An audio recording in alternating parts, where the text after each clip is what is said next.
Good afternoon.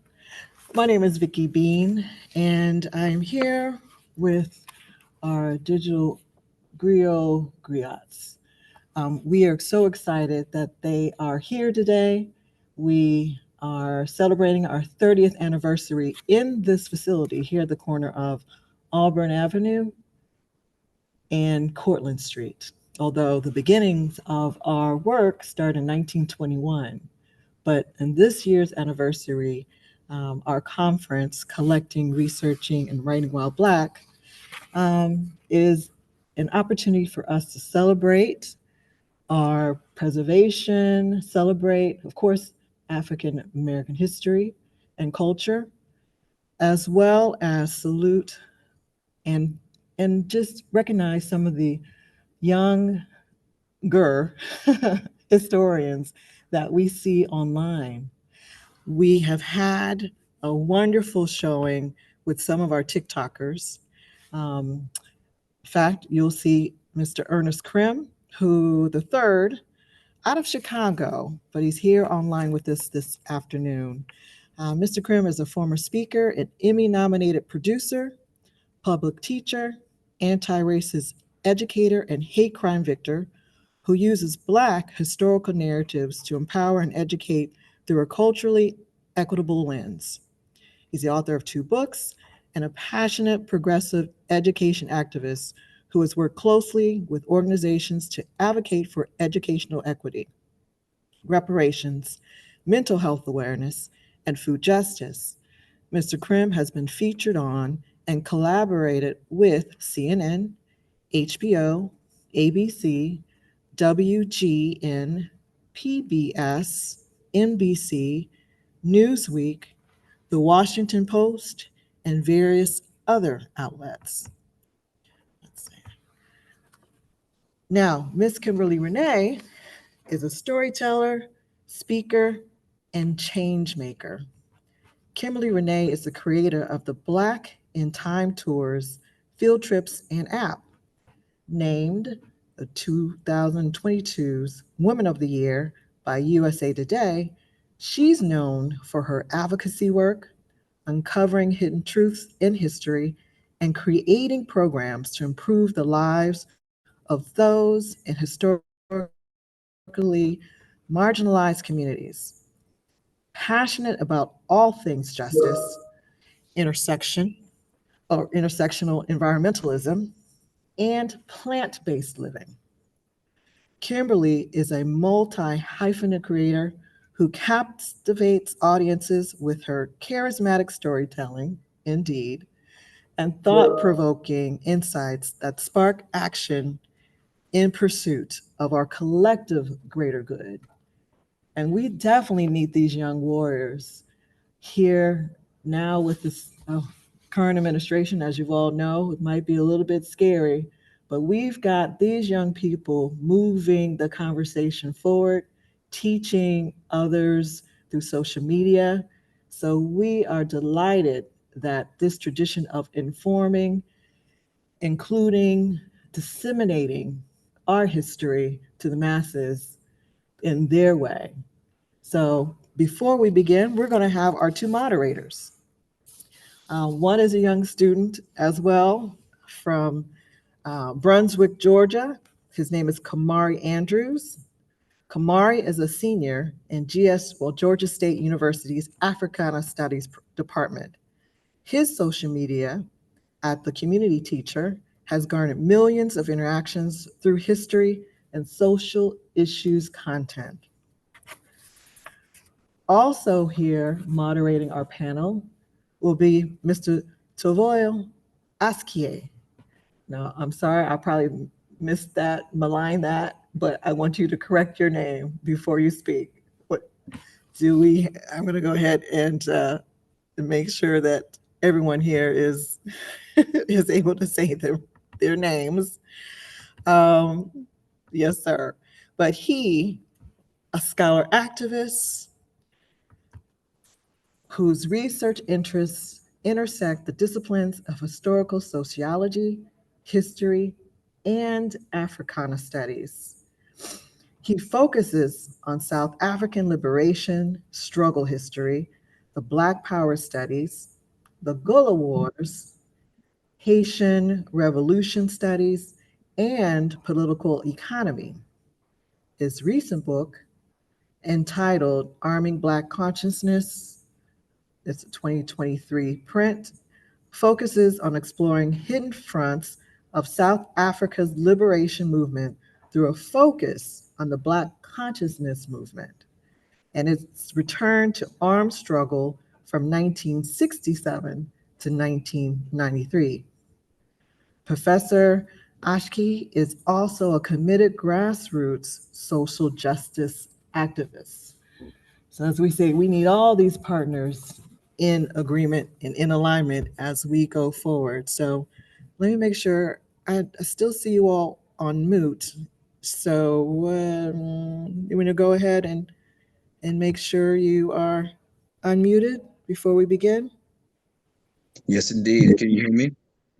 Yes, very well. Thank you all. And let's begin. Okay, let's get started then. I would like to thank you, Kimberly and Ernest, for taking time to be with us today. I've been following some of your work online. Honestly, to be straight up with you, the person who's got me really into the online learning has been Kamari. I've been working with Kamari the last 2 years, and so really, and we've been working together as teacher and student, but also becoming deeper friends as well. And so actually, he's the one who has got me into this, which is why I insisted he has to be here, because he's a TikTok historian himself. I think he's perfect here. So Kamari, here's what I'll do. I'll kick out the first question, and then you had your own question that you said you wanted to ask both the panelists, and we'll give each a chance to answer each question equally. And of course, Kimberly, Ernest, you'll take it as you wish to go. But we have 3 major questions, and then we'll see how we are when we get through those. How does that sound? Good. Good. Great. Can you pronounce your name for us, please, though? Oh, yes. So my name is Toivo Aseekee. Okay, got it. Thank you. Yes, indeed. Thank you. Thank you. Okay, so just to start things off, to kick it to you both, what does it mean to be a digital griot to you? How do you tap emotionally and spiritually into the community you are sharing knowledge with online? And yeah. Kimberly is looking at me, so I guess I guess I'll go ahead and break the ice. For me, it's a continuation of our teachings offline. I think that's where it starts initially. I think we both probably had a love and appreciation for this history far beyond these apps existing. So it's truly just a way in the most modern medium for us to access our people.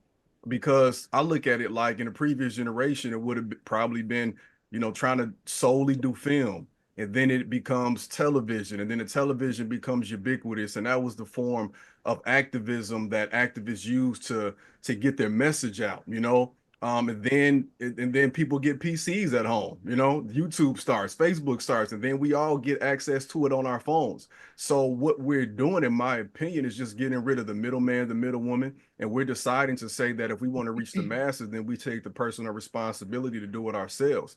What we're doing is no different than what anybody else has ever done in our rich history. It's just that we have the ability to reach people quicker, in a short amount of time, of course. But for me, it's always important to take time offline to truly study our ancestors and what they said. I think a lot of the work that we do, I don't want to speak for it, but I know that a lot of this research happens offline, and I don't think a lot of people really understand that it's not just posting things, it's actually reading, it's doing the research, it's going places to conduct the research and to talk to people. And when you realize you have a platform, you have a responsibility to not tell these stories for the first time, but tell it to a new generation for the first time. And I always look at it like it's a privilege to be able to do that, because there was once a time when you could be harmed physically for telling these stories on a regular and daily basis. And with that said, we are now in a time again where in some places they cannot even learn this information. So it makes our job just that much more important, because kids might not hear it in class, but then they can pick up these phones and learn from our pages or somebody else's. Yeah, I love that, Ernest. Thank you for sharing that. I would say for me, being a digital griot, that's not a term that I've called myself before. I appreciate it though. I understand the context. And so I would say for me, it's about crafting a love letter to our ancestors. I think that's the core of it for me. When I was a kid, history was not my jam. My jam was math and science, technology. That's what I loved. But as I got older, I began to recognize the importance of history as we are living through a world where we see an echo of history. We see that the reason that certain things are the way that they are, in order for us to better understand how we got here and where we're going, we have to stitch ourselves back to history. And so that's when it became relevant for me. So I am as the moderator mentioned earlier, I'm a storyteller. And so I've always told stories, but I only in the last few years started to tell stories that related to my heritage. It's my heritage in many ways, for many of us who are descendants of enslaved Africans, has been taken from us. And so when you talk about how do we reconnect spiritually, I think that's part of it. In order for us to know ourselves, we have to know where we came from. And so for me, being a digital griot, and what does that mean spiritually, and how do we connect spiritually to our audience? I think that material is the spirit. Like, it is the thing that stitches us back to who we have been, who we can be, and kind of brings us forward.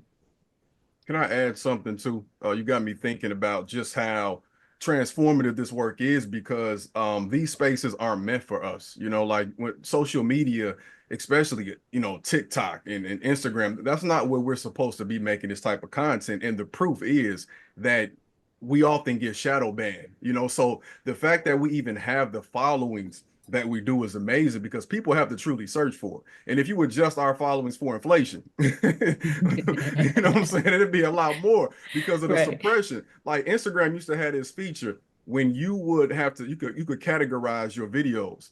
And when you look under the categorization, they wouldn't have, it was one thing for education. It was one thing, and it was like teaching methods. There was nothing, you know what I'm saying? There was nothing about what we do, but they had like 30 categories for animals, 30 for dogs, 30 for food, film and stuff. So like, we forced our way into this space like our ancestors have always done. And the information that we give is what we know to be like foundational for any of our, revolutions to occur within our community. And we have to keep those stories alive.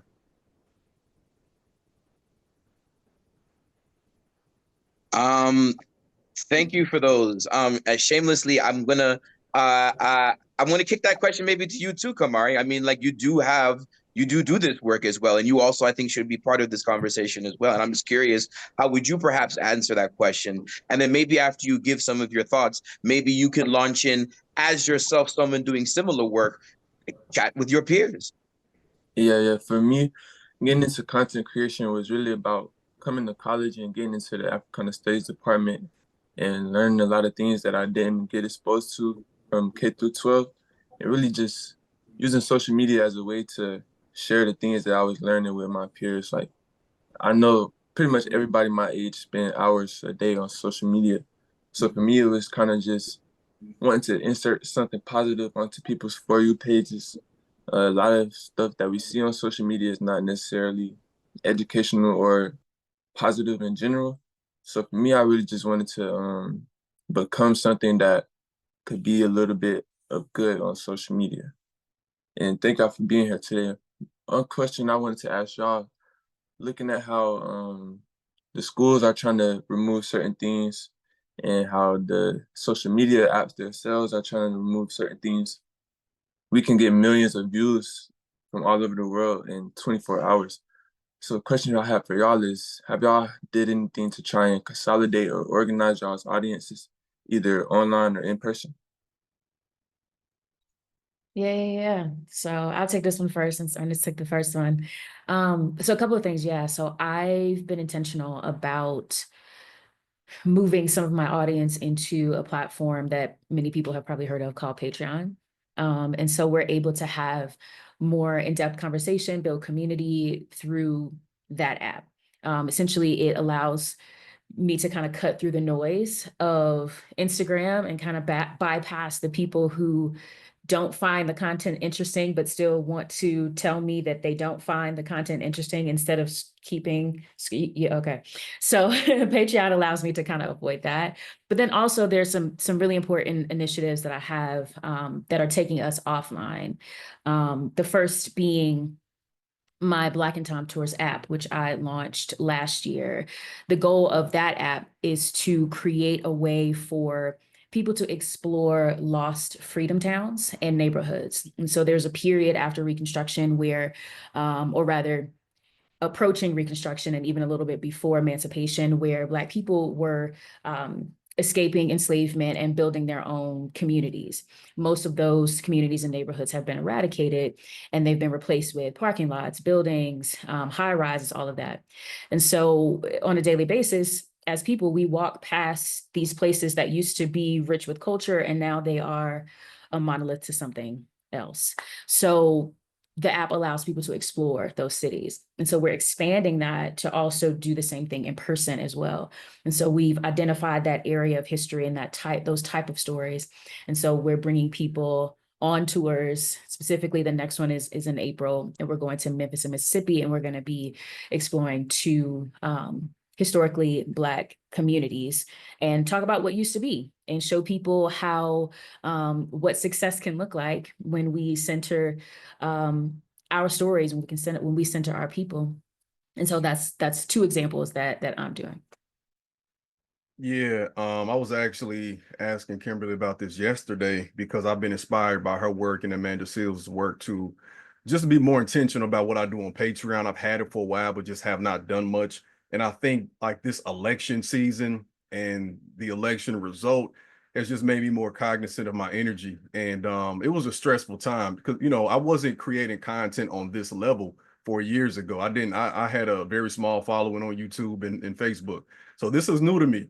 Anytime you would utter a word about election, soon before it came out your mouth, you got 30 comments of people arguing with you and saying they can't stand you, they're going to unfollow you because of this, and it's just, and if you would notice, a lot of content creators started taking off their comments and stuff like that.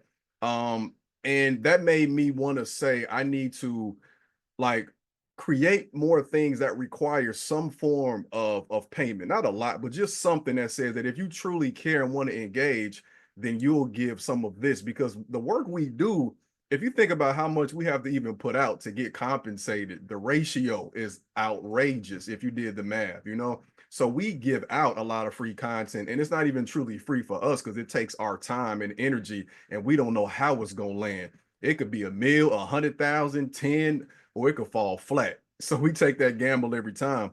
So I just want to be more intentional in this season, and I've started to kind of promote it more, just doing some more exclusive content there. I also have a private community each week where I meet with children across the country, K-5. We do a Black History book club course. We meet, every Monday. And then this Saturday, I'll be doing a class. This will be mainly for like teens and adults, where we kind of talk about some actionable steps using our history. And then also, too, I speak a lot with, community members and the kids. And matter of fact, next month, shameless plug, I'll be at a place called, and I got it pulled up. Let me grab it real quick. A place called the Connect Cooperative on December 14th, that weekend on a Saturday. So I think it's very important for us to do these types of things, because social media to me is like being in the mall. It's like, and it's noise everywhere. But like, sometimes you gotta take the step as an entrepreneur to take that store from inside the mall to a separate location so people can appreciate it more, understand the value of it. So I think it's a duality to you. You want to give out those free samples, but you also want people to know that this costs. And if you are truly about this work, we have to be able to commit to something.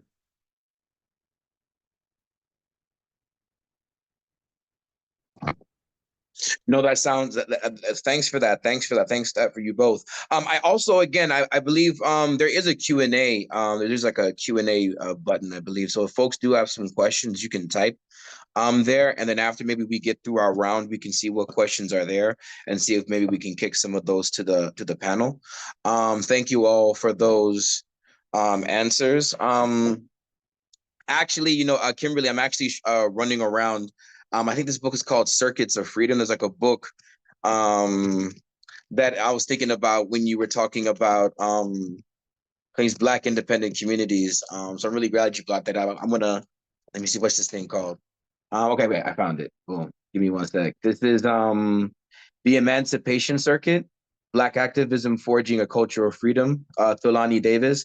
It's a book I just they came out like a couple years ago, 2022. I was just thinking about that. And I think she talks about some of what you're talking about in terms of these historic Black towns that we do need to be doing remembering on. And I have a student who's doing some work around this stuff too, which I think is really dope. So thank you so much for uplifting that. So maybe the final question on our end, and I'm sure we can see how things go from here, is so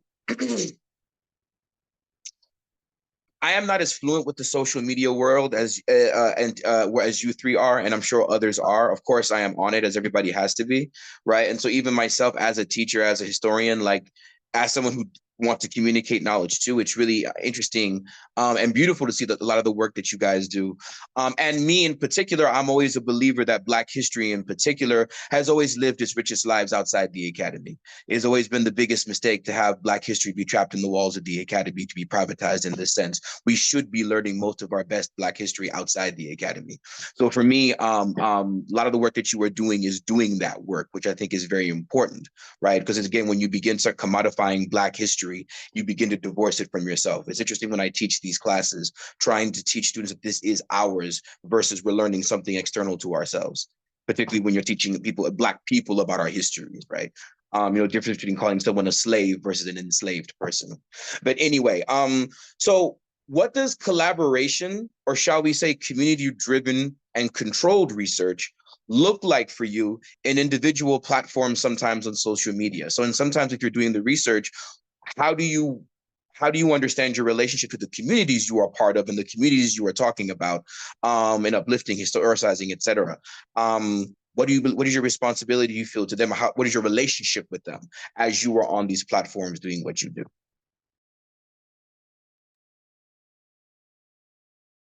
Oh, sorry. I didn't mean to. I didn't know if you were going to go first.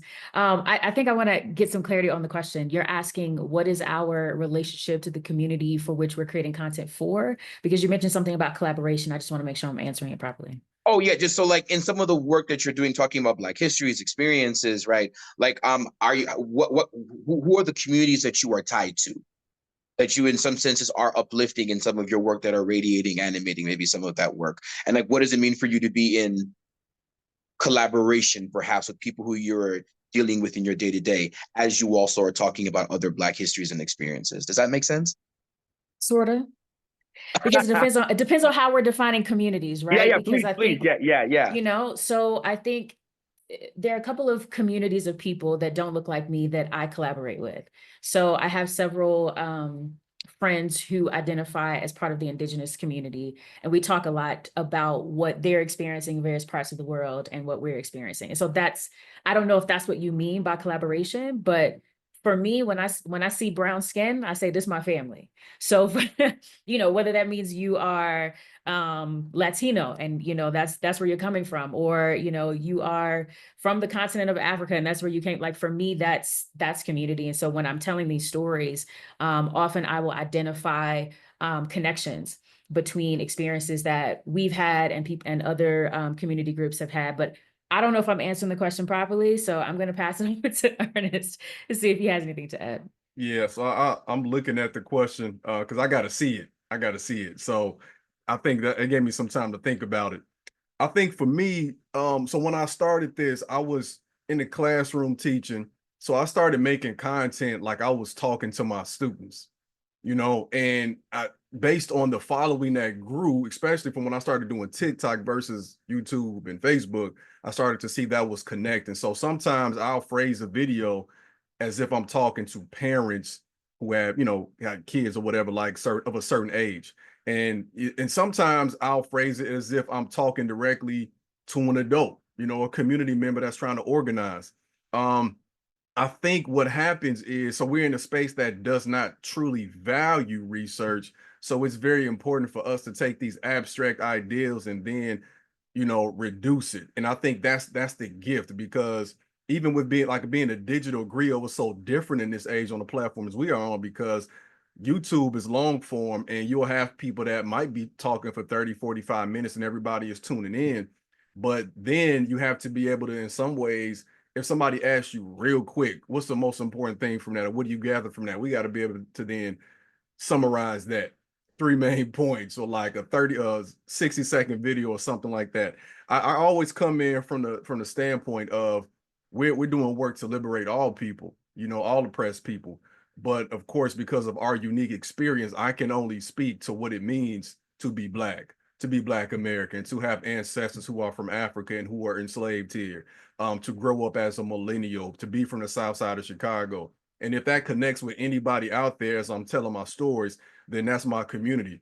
I Instagram doesn't tell us, but I know based on the comments and the messages I get that it ain't just Black people follow me. There's a lot of folks who are white who follow me. There are a lot of, folks who are Latino who follow me, and so on and so forth. So, I mean, I had somebody send me a message the other day.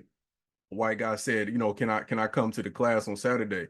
And I was like, at first thank you for asking, but secondly, it's like, just know it ain't gonna be about you, like it ain't gonna be for you. It's gonna be a closed environment, of course, but like I'm centering our experiences of what we need to do. And if you can learn something from that, that's fine, because our whole life we've had to adapt anyway. We've had to learn through your system. So sure, you can grab something from it. And I think, in terms of collaboration across those lines of people who have been historically marginalized and oppressed, it's just a natural occurrence. And I think it's even more important now because we see the divisive tactics, which is another reason why I want to start to regulate my social media diet more, because we see what's being put out there, how working class people are being put against each other. People who are on the left side of things are being put against each other because of this election. When the thing is, and my perspective is, I'm most loyal to us as people in a community over a party anyway. So when it's all said and done, moving forward, it has to be about what's best for us as a collective.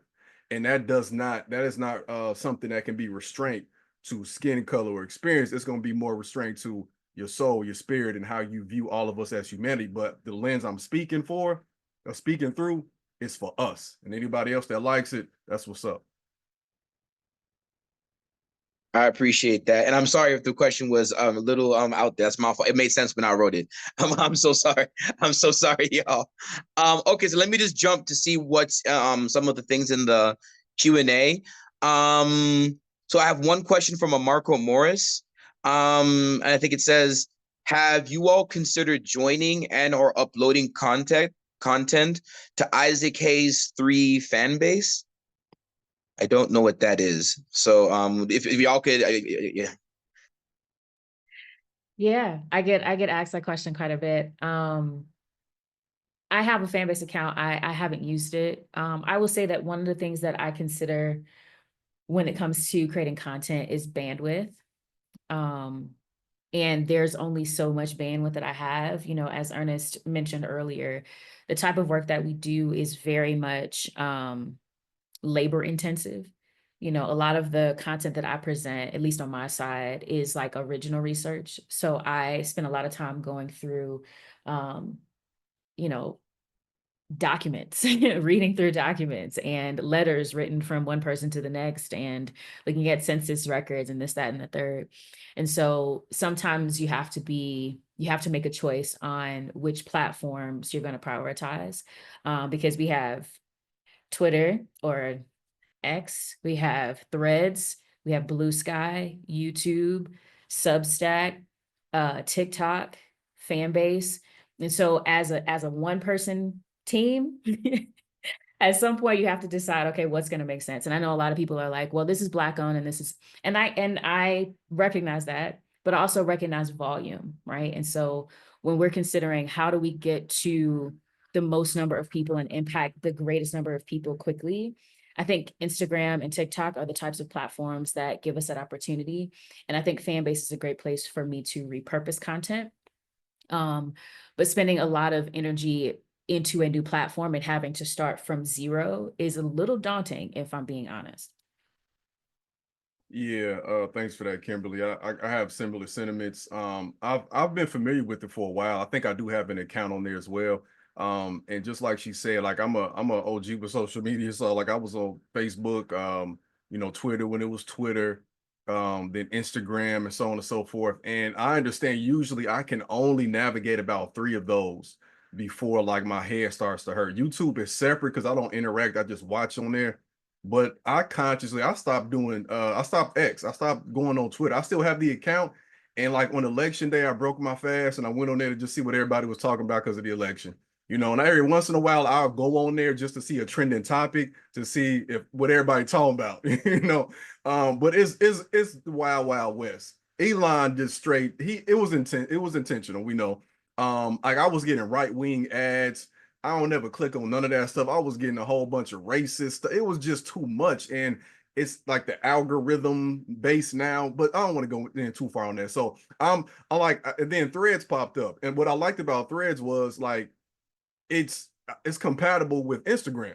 So you already kind of get a large chunk of your followers from Instagram on there. You know, so I didn't have to, like Kimberly said, I didn't have to start from scratch per se. Like most of my, not like, you know, all of them, but a percentage of them came over there. So when I was creating, I wasn't just screaming into a void. Whereas even when I was on X, I was on there for a long time and barely was cracking like 5,000 people on there, you know? And then when you consider fan base, I'm also cognizant of, for one, again, my top 3. So like I'm on Instagram, I'm on Threads. Every once in a while, I kind of go on TikTok. I just kind of post and leave on there, trying to navigate Patreon. I want to go where it's already established too for the work that I'm doing. I think fan base serves a purpose. I think it's probably being advertised as a competitor to like an Instagram or whatever, but I think it should be more so advertised as a community hub, because they have so much like sweat equity in the game. It's hard to go against a Meta, you know, or X or something like that. When you talking about that type of net worth right there. But I just like I have to go to the place where I feel like the most customers are and where people are more likely to see the content and also want to buy in. But I think what he's doing is transformative. I just haven't delved into it enough to see if I can move it out of my, you know, top 3 right now. Got you. Kamari, is this the question perhaps you would like to try to ask on or answer? Yeah, I'm pretty much the same as them. I tried Fanbase a little bit. It didn't really do much for me in my growth. So it wasn't really something that I would create original content for. I was repurposing some of my content from like TikTok and Instagram and putting it on there, but it's starting from scratch and it's not really much people on there. And the people who are on there are already on TikTok and Instagram and things of that nature. So it's really just something that if you have the extra energy to do it, then it's cool to do it. But it didn't really provide much of a growth opportunity for me. Heard you. Okay, so the next question I have here is from a Gabriel Dudley. Thank you all for this really great panel presentation. I am wondering if you all could speak about whether you have partnered with archives and special collection libraries to further your work. How would you all like to work with these types of institutions, assuming they are not trying to co-opt your work? You know, I love special collection libraries. Like I love, especially if they have like in-person things that you can like flip through. Like I'm a super nerd in that way. I feel like there are a couple of libraries in New York that I really love. There are a couple of libraries in Philadelphia that I've had a chance to study in, but I can't say that there has been like an official partnership with any of them yet. Ernest may have something different to add.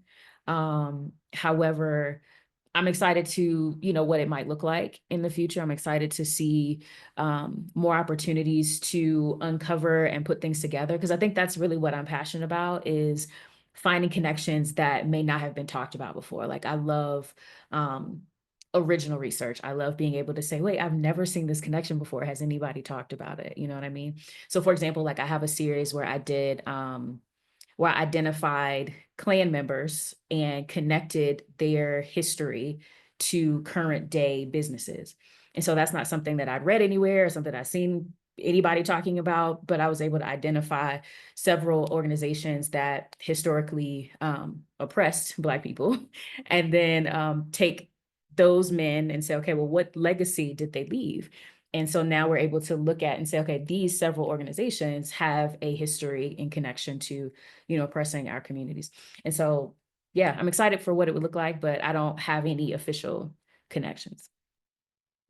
Yeah, I don't have any official connections with any special collections libraries, but I will be open to it, of course. I think that we sometimes don't take into account the percentage of information that's not actually online yet or could be behind a paywall and stuff like that. So oftentimes, we assume most of the research has been uploaded online or on Wikipedia or something like that, and that's just not the case.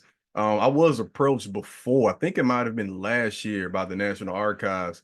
I had an obligation, it was around Juneteenth, but I think oftentimes, so like their partnership idea was more so like, hey, come check it out, and if you want to do some, and Kimberly probably knows how this is. Like, hey, come check it out. If you want to upload some content, that'd be cool. So, so like sometimes organizations can approach you from the vantage point of wanting you to create free content to promote them. And if I'm not already in the area, it's just very difficult. But I would love to collaborate with organizations and libraries moving forward to do that. I don't usually look at it from a perspective of being co-opted when it's a library. I think it would, because I know how the budget and stuff can be. So I think it would be an interesting thing to even start to promote that more, because I think our kids and our families need to be more in tune with like what that actually looks like. The old school habit of going to a library for a day on a Saturday or something like that and sitting down and checking out books, going to the library catalog, for instance, especially with the bans that are happening in school. I think we need to start looking at every other way that we used to learn and other ways that we can learn too.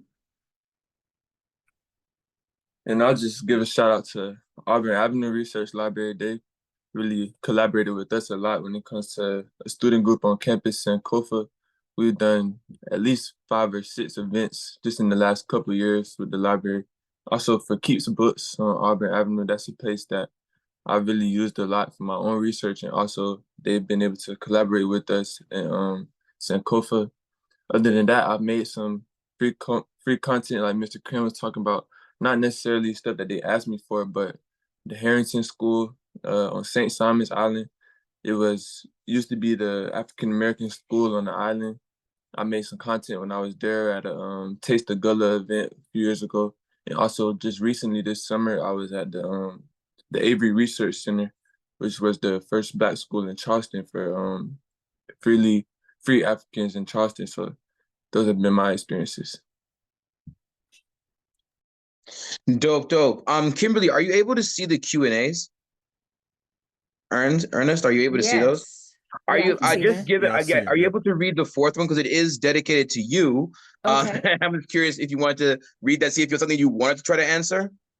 Okay, let's see.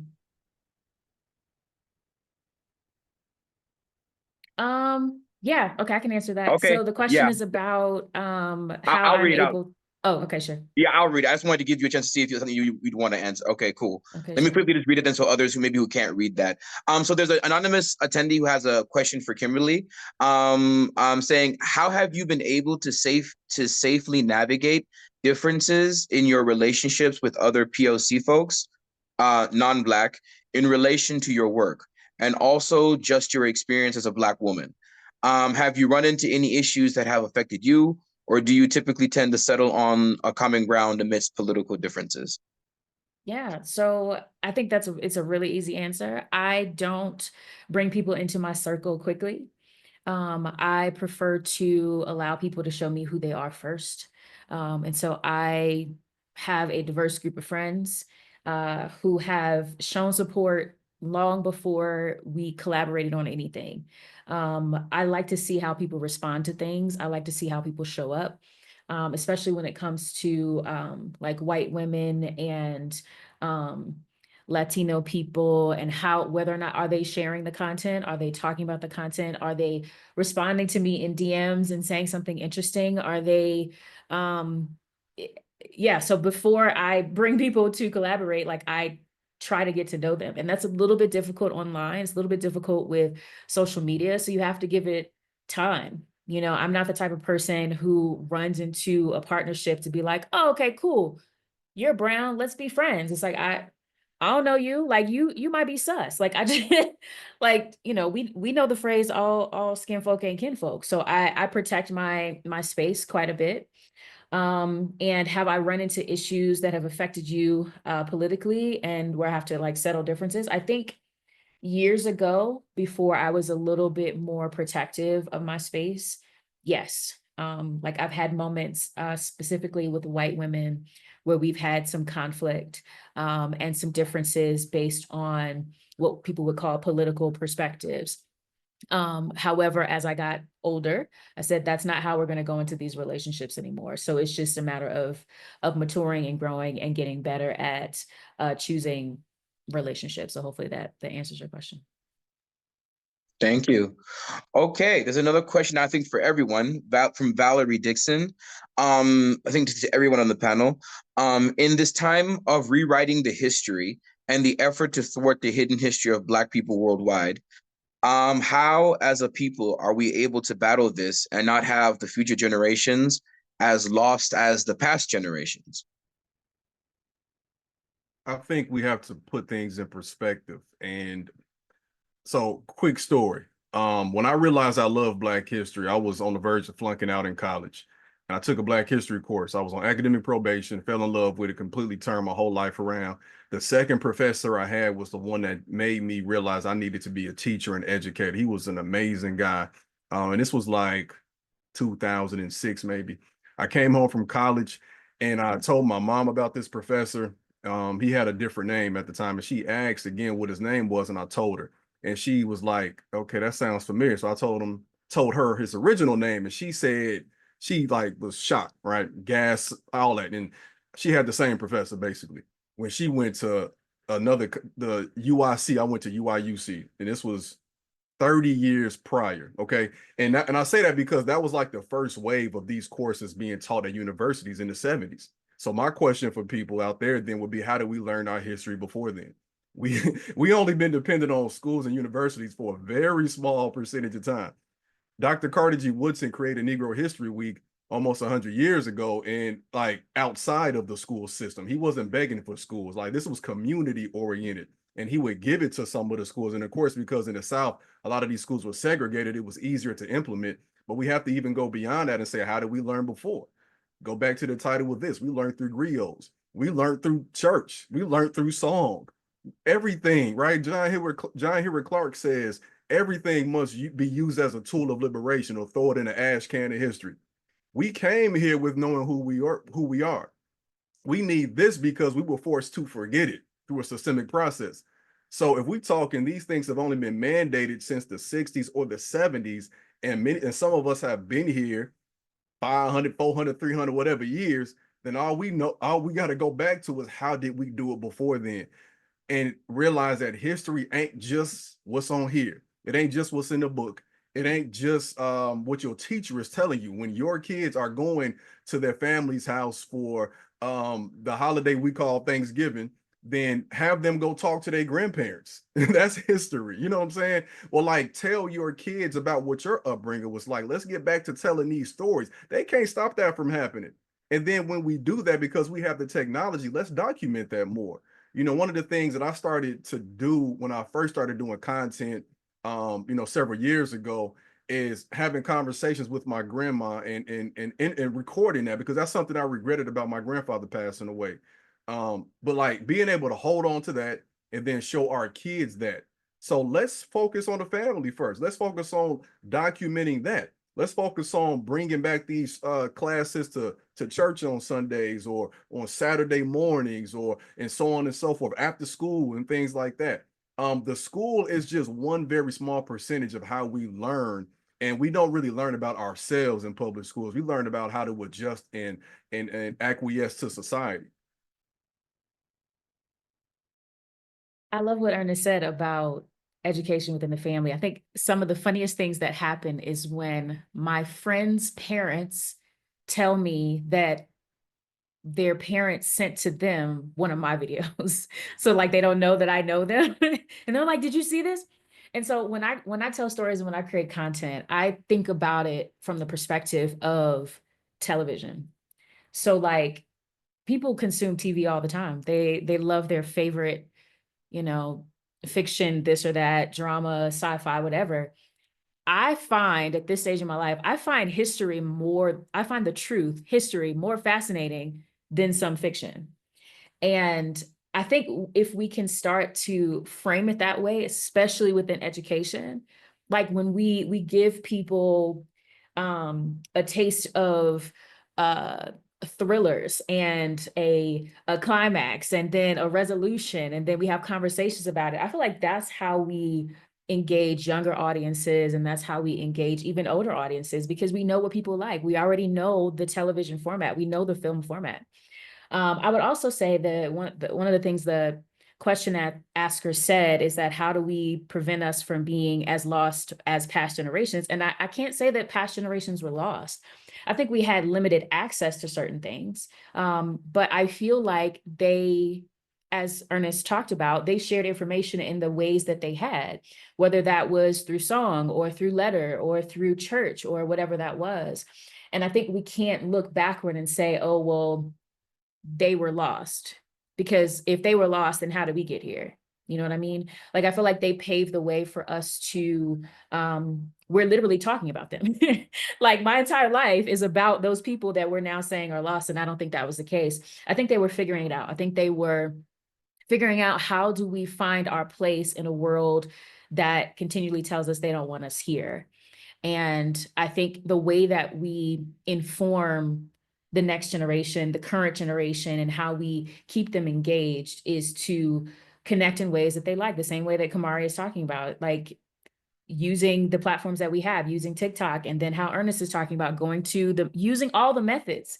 We don't leave anything behind. We don't, no holds barred. Like, we use all the methods to make sure that our stories are told. I think at this stage, we are seeing stories that we didn't know had happened because of the suppression in history books from the Daughters of the Confederacy and all those who didn't want us to have truth to be told. They wanted the Confederate story to be elevated as if they were the saviors of all things. But all that to say, I think, we use all the methods and find ways to share with each other, even if it's just in our homes. And I would just throw in, like, find the people, the organizations, institutions around you in your area that are doing it outside of the school, and just supporting them financially, time-wise. Go volunteer, figure out what they need around you, the people who are already doing that work. Absolutely. I want to thank everybody for that. I believe Vicky is informing me that we're at time. I would like to thank everybody for making time for this today. Thank you all on our panel. I'm Ernest, Kimberly, Kamari, and for the Auburn Avenue Research Library for putting this on. Vicky, I'm gonna kick it to you.